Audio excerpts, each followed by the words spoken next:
Ebola now has its first diagnosis in the US, and while concerning, it's not entirely surprising. Given how interconnected our world is, the CDC has long said that it is possible Ebola could make it here, though it's unlikely it would spread widely.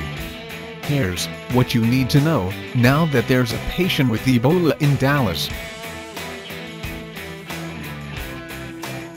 No one is immune to Ebola, but that being said, the only way Ebola is transmitted is through bodily fluids like vomit and diarrhea and blood. You really have to be up close and personal with an Ebola patient to be at risk for contracting the disease, which is why, so far anyway, Ebola has spread primarily among family members of the infected as well as those caring for them.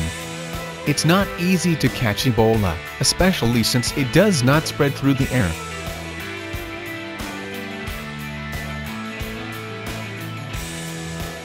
Not very, though the patient's direct contacts must be screened. On Tuesday, Director of the CDC Dr. Tom Frieden said in a press conference, "The bottom line here is I have no doubt that we will control this case of Ebola so that it does not spread widely."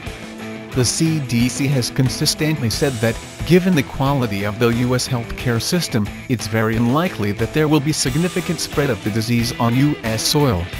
Any hospital in the U.S. with an isolation unit, which is most of them, has the ability to isolate a person with Ebola as well as treat them with supportive care. Even though Ebola has no cure, monitoring patients' heart rates and providing fluids and electrolytes can go a long way. For instance, if a patient's potassium plummets, doctors in the U.S. can replenish it fairly easily. That's a different situation from West Africa, where healthcare workers are dealing with a significant lack of resources and less sophisticated equipment.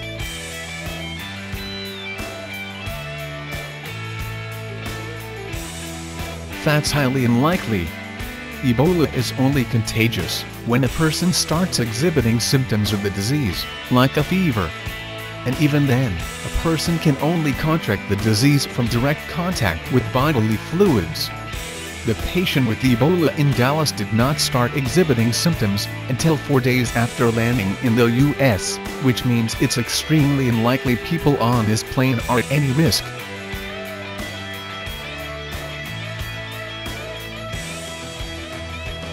Though we do not know the hospital's reasoning, we do know that Ebola presents similarly in the beginning to other diseases, like malaria for instance. It's possible the healthcare workers thought it was something else. After all, Ebola has never arrived in the U.S. before. The CDC said they are also unsure how the patient got infected. A healthcare worker traveling home from Liberia would likely set off more red flags. The CDC has still been prepping the U.S. health system for the possibility, which is why we have had so many false alarms.